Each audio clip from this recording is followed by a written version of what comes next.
Hello everyone साथियों, आज के इस वीडियो में हम देखेंगे उत्तर प्रदेश पुलिस कांस्टेबल के लिए जीके जीएस के प्रीवियस ईयर क्वेश्चंस को। साथियों, इस चैनल पर आपको जो है डेली जो है जीके जीएस के क्लास देखने को मिलते हैं और दिन में 3 जो है आपको वीडियो देखने को मिलते हैं। तो इस चैनल से जुड़ जाइएगा, क्योंकि साथियों ये आपके पीवाईक्यू के आधार पर आने वाले एक्सपेक्टेड क्वेश्चन को जो है एनालिसिस करके ये जो इस चैनल पर जो है हमेशा आपको वीडियोज़ देखने को मिलते हैं। तो ये साथियों आपको अगर हमारे चैनल से आप जुड़ जाते हैं साथियों, जीके जीएस में जो आपको कोई पीछे नहीं कर सकता है। तो इस चैनल को जो है सब्सक्राइब जरूर से कर लीजिएगा, साथ ही साथ वीडियो को लाइक कर दीजिएगा। सबसे पहला प्रश्न हो जाएगा हमारा, सबसे प्राचीन वेद के रूप में जो है किसे जाना जाता है।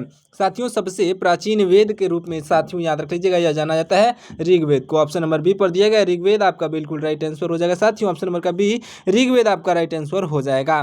देखिए अगला प्रश्न, हमारा अगला प्रश्न हो जाएगा कि भारतीय मोर पाओ क्रिस्टेट का जो है वर्गीकरण है कौन सा है। साथियों, तो याद रख लीजिएगा यह जो है वैज्ञानिक नाम है। साथियों, ऑप्शन नंबर डी पर दिया गया है, यहाँ पर वैज्ञानिक आपका बिल्कुल राइट आंसर हो जाएगा। याद रखिएगा साथियों, याद रख लीजिएगा जो भारतीय मोर, जो कि भारतीय मोर का जो है पाओ क्रिस्टेट्स का वर्गीकरण क्या है, तो वैज्ञानिक नाम है इसका। याद रख लीजिएगा मोर का, भारतीय मोर का। अगला प्रश्न हमारा ध्यान से देखिएगा, 1954 के ऐतिहासिक पंचशील समझौता का संबंध है किससे है। साथियों, तो याद रख लीजिएगा भारत और चीन से इसका जो संबंध है, भारत और चीन, जो कि आपका ऑप्शन नंबर जो ए पर दिया गया राइट आंसर हो जाएगा। देखिए अगला प्रश्न, हमारा अगला प्रश्न हो जाएगा कि सुब्रतो कब जो है किस खेल स्पर्धा से संबंधित है। तो साथियों याद रखिएगा सुब्रतो कप जो है किस खेल स्पर्धा से संबंधित है।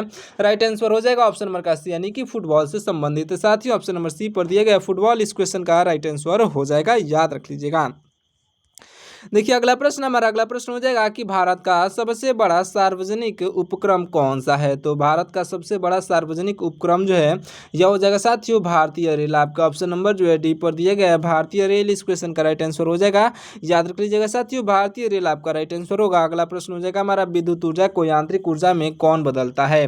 साथियों याद रख लीजिएगा, मोटर जो है यह विद्युत ऊर्जा को यांत्रिक ऊर्जा में बदलने का कार्य करता है। आप इसे अच्छे से याद रख लीजिएगा। और यांत्रिक ऊर्जा को जो है विद्युत ऊर्जा में बदलने का कार्य यह साथियों जनरेटर करता है, और जो विद्युत ऊर्जा को यांत्रिक ऊर्जा में बदलने का कार्य मोटर करता है। इस दोनों को जो आप अच्छे से याद रख लीजिएगा।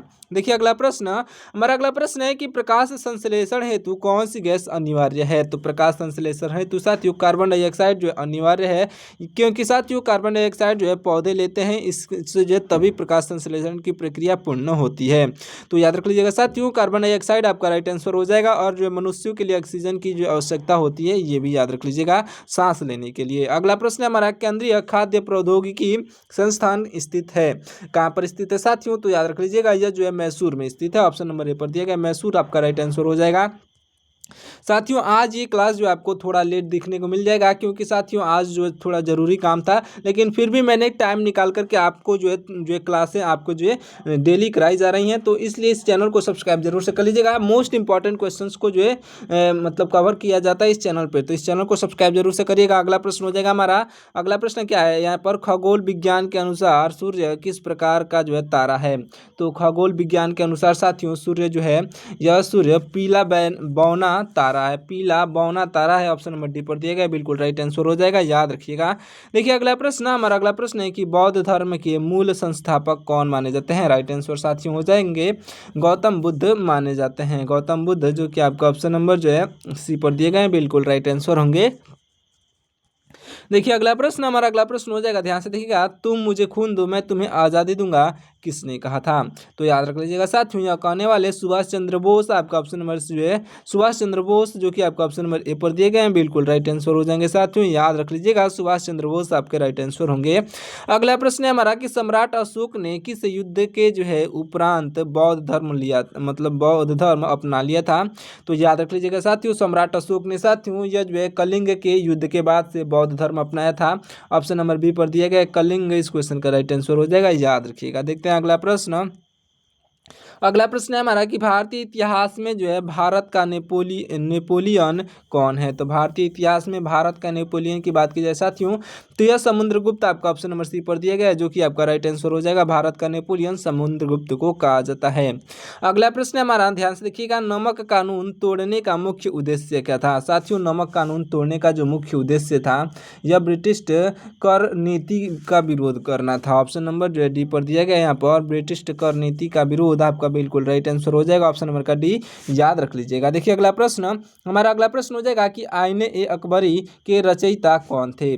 तो आईने ए अकबरी के रचयिता जो हैं यह साथियों आपका हो जाएंगे ऑप्शन नंबर के सी यानी कि अबुल फजल हैं साथियों, ऑप्शन नंबर सी पर अबुल फजल दिए गए हैं जो कि आपके राइट आंसर हो जाएंगे। देखिए अगला प्रश्न, हमारा अगला प्रश्न हो जाएगा कि क्रांतिकारी भगत सिंह को जो है फांसी कब दी गई थी।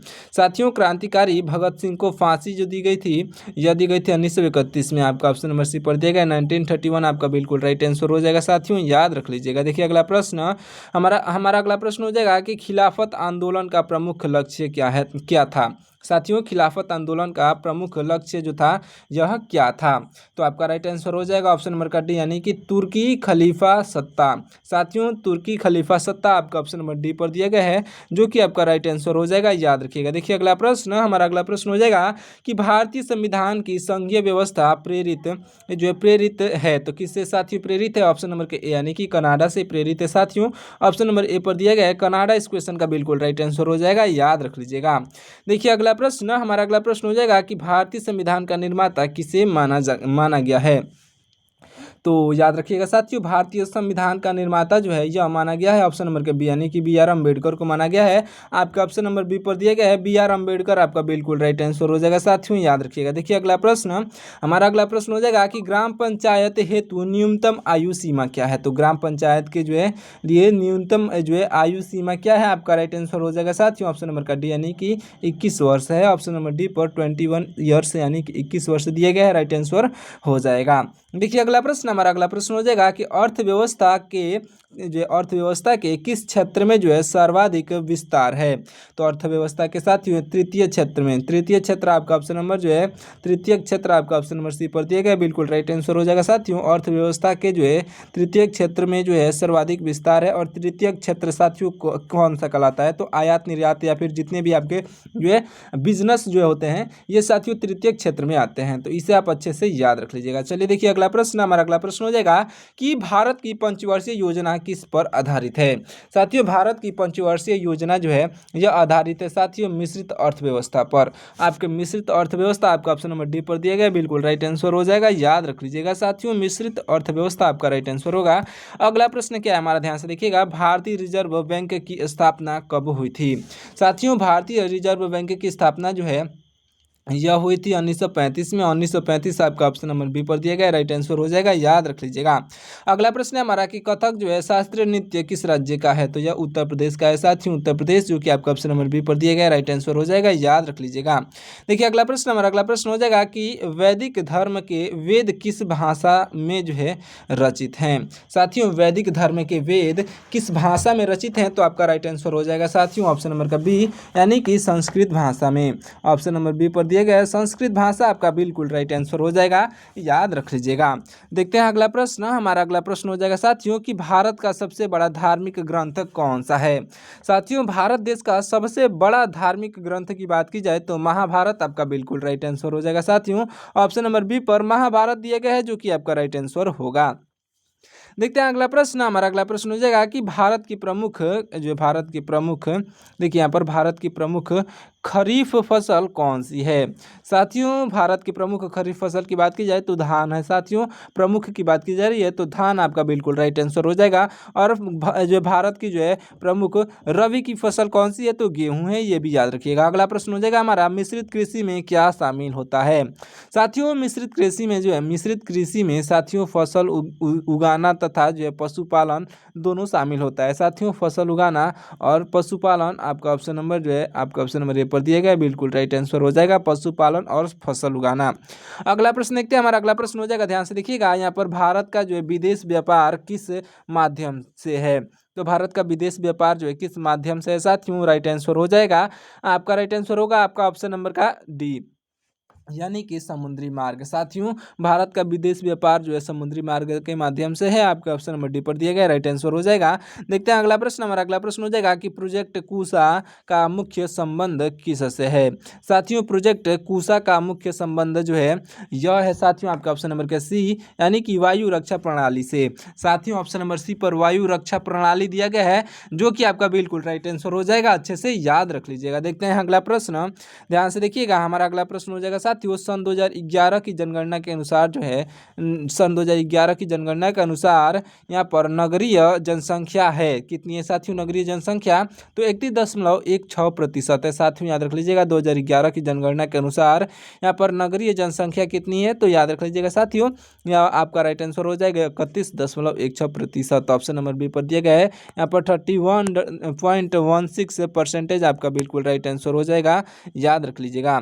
चलिए देखते हैं अगला प्रश्न, ध्यान से देखिएगा। हमारा अगला प्रश्न हो जाएगा यहाँ पर ओजोन परत का प्रमुख कार्य क्या है। साथियों ओजोन परत जो होता है इसका प्रमुख कार्य परावैंगनिक किरणों के से जो है रक्षा करना होता है, परावैंगनिक किरणों से रक्षा करना होता है साथियों ओजोन परत का जो है प्रमुख कार्य। और याद रख लीजिएगा यहाँ पर ओजोन का जो है साथियों ओजोन का जो क्या सूत्र होता है वो आप कमेंट करके जरूर से बताइएगा साथियों ओजोन का क्या सूत्र होता है। चलिए देखते हैं अगला प्रश्न। हमारा अगला प्रश्न हो जाएगा यहाँ पर वनों की अंधाधुंध कटाई से क्या होता है। वनों की जब अंधाधुंध यानी कि लगातार कटाई किया जाता है साथियों तो जलवायु असंतुलित हो जाता है साथियों, उसके कारण जो है जलवायु असंतुलित हो जाता है और गर्मी बढ़ जाती है। ऑप्शन नंबर सी पर दिया गया बिल्कुल राइट आंसर हो जाएगा साथियों, याद रख लीजिएगा। चलिए देखते हैं अगला प्रश्न। और जो यहाँ पर वर्षा वृद्धि होती है तो वर्षा वृद्धि नहीं होती है साथियों, वर्षा होता ही नहीं है। अगर आप जो है पेड़ नहीं रहेंगे साथियों तो वर्षा होगी ही नहीं, ये भी याद रखिएगा। चलिए देखिए अगला प्रश्न। हमारा अगला प्रश्न है कि विश्व पर्यावरण संरक्षण दिवस कब मनाते हैं। तो विश्व पर्यावरण संरक्षण दिवस जो है यह मनाया जाता है साथियों 5 जून को। ऑप्शन नंबर ए पर दिया गया है 5 जून इस क्वेश्चन का राइट आंसर हो जाएगा, याद रखिएगा। देखिए अगला प्रश्न। हमारा अगला प्रश्न है कि ध्यान से देखिएगा यहाँ पर नागरीकरण का जो है सटीक अर्थ क्या है। नागरीकरण का जो है सटीक अर्थ जो होता है साथियों यह होता है शहरों की जनसंख्या में वृद्धि, यानी कि साथियों शहरों की जनसंख्या में वृद्धि यानी कि शहरी जनसंख्या। आपका ऑप्शन नंबर जो है बी पर दिया गया है बिल्कुल राइट आंसर हो जाएगा, याद रख लीजिएगा साथियों। यह जो है शहरी जनसंख्या जो कि आपका ऑप्शन नंबर बी पर दिया गया है, याद रखिएगा। चलिए देखते हैं अगला प्रश्न, ध्यान से देखिएगा। हमारा अगला प्रश्न हो जाएगा कि सर्वाधिक तेल मात्रा जो है साथियों सर्वाधिक तेल मात्रा वाली फसल कौन सी है। तो आपका राइट आंसर हो जाएगा ऑप्शन नंबर का सी यानी कि तिल है साथियों, तिल आपका ऑप्शन नंबर सी पर दिया गया है। देखिए अगला प्रश्न। हमारा अगला प्रश्न हो जाएगा, ध्यान से देखिएगा अगला प्रश्न क्या है, ध्यान से देखिए यहाँ पर कायांतरित चट्टानों का मुख्य लक्षण क्या है। तो आपका राइट आंसर हो जाएगा साथियों ऑप्शन नंबर का सी यानी कि संरचना और जो है बनावट है साथियों, इसका मुख्य लक्षण ऑप्शन नंबर सी पर दिया गया है जो कि आपका राइट आंसर हो जाएगा, याद रख लीजिएगा। देखते हैं अगला प्रश्न, ध्यान से देखिएगा। हमारा अगला प्रश्न हो जाएगा साथियों ध्यान से देखिएगा यहाँ पर उत्तर पूर्वी व्यापारिक हवाएं कब चलती हैं। तो उत्तर पूर्वी व्यापारिक हवाएं जो है शीत ऋतु में चलती हैं साथियों, शीत ऋतु आपका ऑप्शन नंबर सी पर दिया गया है जो कि आपका राइट आंसर हो जाएगा, याद रखिएगा। अगला प्रश्न है हमारा, ध्यान से देखिएगा। क्या हमारा अगला प्रश्न यहाँ पर प्रायद्वीपीय भारत की उच्चतम चोटी है कौन सी है साथियों। प्रायद्वीपीय भारत की उच्चतम चोटी तो आपका राइट आंसर हो जाएगा ऑप्शन नंबर का बी यानी कि अनाईमुड़ी है साथियों, अनाईमुड़ी जो कि आपका ऑप्शन नंबर बी पर दिया गया है जो कि आपका राइट आंसर हो जाएगा, याद रख लीजिएगा। देखते हैं अगला प्रश्न। हमारा अगला प्रश्न हो जाएगा साथियों ध्यान से देखिएगा भारत का सबसे बड़ा पठार कौन सा है। साथियों भारत का सबसे बड़ा पठार जो है यह हो जाएगा ऑप्शन नंबर का सी यानी कि दक्कन का पठार, ऑप्शन नंबर सी पर दिया गया है दक्कन का पठार आपका बिल्कुल राइट आंसर हो जाएगा साथियों, याद रखिएगा। अगला प्रश्न हमारा कि जोग जलप्रपात जो है किस राज्य में स्थित है। साथियों जोग जलप्रपात कर्नाटक में स्थित है, कर्नाटक आपका ऑप्शन नंबर बी पर दिया गया है बिल्कुल राइट आंसर हो जाएगा साथियों, याद रखिएगा। देखते हैं अगला प्रश्न। हमारा अगला प्रश्न हो जाएगा यहाँ पर पालघाट दर्रा किन राज्यों को जो है जोड़ता है। तो पालघाट दर्रा जो है यह साथियों जोड़ता है केरल और तमिलनाडु राज्यों को, केरल और तमिलनाडु आपका ऑप्शन नंबर बी पर दिया गया है बिल्कुल राइट आंसर हो जाएगा। देखते हैं अगला प्रश्न। हमारा अगला प्रश्न हो जाएगा कि उत्तर प्रदेश में सर्वाधिक खनिज कौन सा है। साथियों उत्तर प्रदेश में सर्वाधिक खनिज जो है यह हो जाएगा आपका राइट आंसर और आपका ऑप्शन नंबर का बी यानी कि चूना पत्थर है साथियों। उत्तर प्रदेश में सबसे अधिक जो है चूना पत्थर पाया जाता है, ऑप्शन नंबर बी पर दिया गया है चूना पत्थर इस क्वेश्चन का राइट आंसर हो जाएगा, याद रख लीजिएगा। खनिज की बात की जा रही है तो खनिज में जो है सबसे अधिक चूना पत्थर पाया जाता है। देखते हैं अगला प्रश्न, ध्यान से देखिएगा। हमारा अगला प्रश्न हो जाएगा साथियों उत्तर प्रदेश में जो है उत्तर प्रदेश में हैंडलूम हेतु प्रसिद्ध है कौन सा है साथियों। उत्तर प्रदेश में हैंडलूम हेतु प्रसिद्ध वाराणसी है, ऑप्शन नंबर सी पर दिया गया वाराणसी इस क्वेश्चन का बिल्कुल राइट आंसर हो जाएगा, याद रखिएगा। देखते हैं अगला प्रश्न। हमारा अगला प्रश्न हो जाएगा कि अमर उजाला समाचार पत्र कब शुरू हुआ। साथियों अमर उजाला समाचार पत्र जो है यह शुरू हुआ था आपका ऑप्शन नंबर के बी यानी कि 1948 में शुरू हुआ था जो कि आपका ऑप्शन नंबर बी पर दिएगा 1948 आपका बिल्कुल राइट आंसर हो जाएगा। अमर उजाला जो है यह समाचार समाचार पत्र 1948 में ही शुरू हो गया था, याद रख लीजिएगा इसका इतिहास। अगला प्रश्न हमारा उत्तर प्रदेश का प्रसिद्ध लोक नृत्य कौन सा है? तो इन चारों ऑप्शन की बात की जाए साथियों तो राइट आंसर आपका हो जाएगा उत्तर प्रदेश का प्रमुख लोक नृत्य जो है यह आपका राइट आंसर हो जाएगा साथियों, याद रख लीजिएगा। हमारे उत्तर प्रदेश का जो है प्रमुख लोक नृत्य की बात की जा रही है तो यहाँ पर राइट आंसर हो जाएगा ऑप्शन नंबर का बी, यानी कि रासलीला आपका बिल्कुल राइट आंसर हो जाएगा ऑप्शन नंबर का बी। यहाँ पर नृत्य की बात की जा रही है तो रासलीला आपका राइट आंसर होगा। देखते हैं अगला प्रश्न। हमारा अगला प्रश्न हो जाएगा साथियों संयुक्त परिवार का जो है मुख्य आधार क्या है? तो संयुक्त परिवार का मुख्य आधार जो होता है क्या है साथियों? तो राइट आंसर हो जाएगा ऑप्शन नंबर का बी, यानी कि कृषि व्यवस्था साथियों संयुक्त परिवार का जो है मुख्य आधार होता है। ऑप्शन नंबर बी पर दिया गया कृषि व्यवस्था आपका बिल्कुल राइट आंसर हो जाएगा। देखते हैं अगला प्रश्न। हमारा अगला प्रश्न हो जाएगा कि उत्तर प्रदेश ग्राम पंचायत प्रमुख है कौन सा है साथियों? उत्तर प्रदेश में ग्राम पंचायत कौन सा प्रमुख है? तो आपका राइट आंसर यहाँ पर उत्तर प्रदेश ग्राम पंचायत प्रमुख है तो कौन होते हैं साथियों? उत्तर प्रदेश ग्राम पंचायत के प्रमुख कौन होते हैं यहाँ पर पूछा जा रहा है। तो यह साथियों प्रधान होते हैं जो कि आपका ऑप्शन नंबर ए पर दिया गया प्रधान। यहाँ पर जो है बिहार में जो है साथियों इनको जो है मुखिया कहा जाता है, यह भी याद रख लीजिएगा साथियों मुखिया कहा जाता है। अगला प्रश्न हमारे ध्यान से देखिएगा सर्वाधिक अनुसूचित जनजाति वाला जिला कौन सा है? तो सर्वाधिक अनुसूचित जनजाति वाला जिला जो है साथियों यह हो जाएगा आपका राइट आंसर ऑप्शन नंबर का बी, यानी कि सोनभद्र जिला। सोनभद्र जिला जो कि आपका ऑप्शन नंबर बी पर दिया गया बिल्कुल राइट आंसर हो जाएगा, याद रखेंगे। देखते हैं अगला प्रश्न। हमारा अगला प्रश्न हो जाएगा साथियों ध्यान से देखिएगा शारदा जल विद्युत परियोजना जो है कहाँ पर है? साथियों शारदा जल विद्युत परियोजना यह स्थित है आपका ऑप्शन नंबर के, यह कहाँ पर स्थित है साथियों? तो यह जो है पीलीभीत में स्थित है। ऑप्शन नंबर जो है पीलीभीत आपका ऑप्शन नंबर बी पर दिया गया है, इस क्वेश्चन का राइट आंसर हो जाएगा। देखिए अगला प्रश्न। हमारा अगला प्रश्न हो जाएगा कि उत्तर प्रदेश का प्रमुख जो लोक पर्व कौन सा है? तो उत्तर प्रदेश का प्रमुख लोक पर्व की बात की जाए साथियों यहाँ पर छठ पूजा आपका बिल्कुल राइट आंसर हो जाएगा। ये हमारे उत्तर प्रदेश और बिहार दोनों का जो है प्रमुख लोक पर्व होता है, याद रख लीजिएगा साथियों। तो यहाँ पर ऑप्शन जो है बी पर दिया गया छठ पूजा आपका राइट आंसर हो जाएगा। अगला प्रश्न है हमारा कि भारत ने पहला हॉकी विश्व कप कब जीता था? तो भारत देश ने साथियों पहला हॉकी कप जो है यह जीता था 1975 में, 1975 आपका ऑप्शन नंबर बी पर दिएगा 1975, इस क्वेश्चन का राइट आंसर हो जाएगा। साथियों अगर आपको इसका रिवीजन के लिए अगर आपको इसका पीडीएफ चाहिए तो आप हमारे टेलीग्राम चैनल को ज्वाइन जरूर से कर लीजिएगा, जिसका लिंक मैंने नीचे डिस्क्रिप्शन बॉक्स में दे रखा है। तो चैनल को जो सब्सक्राइब कर जो टेलीग्राम चैनल को भी जो है ज्वाइन जरूर से करिएगा। अगला प्रश्न है हमारा कि खेल प्रशिक्षण हेतु सर्वश्रेष्ठ पुरस्कार है कौन सा है साथियों? खेल प्रशिक्षण हेतु तो आपका राइट आंसर हो जाएगा साथियों, याद रख लीजिएगा जो आपका ऑप्शन नंबर का बी यानी कि द्रोणाचार्य पुरस्कार हो जाएगा। अच्छे से याद रखिएगा ऑप्शन नंबर बी पर द्रोणाचार्य पुरस्कार दिया गया बिल्कुल राइट आंसर हो जाएगा। देखिए अगला प्रश्न। हमारा अगला प्रश्न है कि उत्तर प्रदेश में भूमि अभिलेख रखते हैं कौन रखते हैं साथियों? उत्तर प्रदेश में भूमि अभिलेख तो यह साथियों हो जाएंगे ऑप्शन नंबर का बी, यानी कि लेखपाल रखते हैं साथियों। लेखपाल जो कि आपका ऑप्शन नंबर बी पर दिए गए हैं यहाँ पर भूमि अभिलेख रखते हैं। अगला प्रश्न हो जाएगा हमारा ध्यान से देखिएगा क्या अगला प्रश्न कि जिले का सर्वोच्च जो प्रशासनिक अधिकारी कौन होता है? तो जिले का सर्वोच्च जो है जिले का जो है होता है साथियों सर्वोच्च प्रशासनिक अधिकारी, यह हो जाएंगे आपका ऑप्शन नंबर का बी, यानी कि जिला अधिकारी होते हैं साथियों। जिला अधिकारी जो कि आपका ऑप्शन नंबर बी पर दिए गए हैं बिल्कुल राइट आंसर हो जाएंगे। अगला प्रश्न क्या कहता है हमारा ध्यान से देखिएगा मानवाधिकार दिवस कब मनाया जाता है?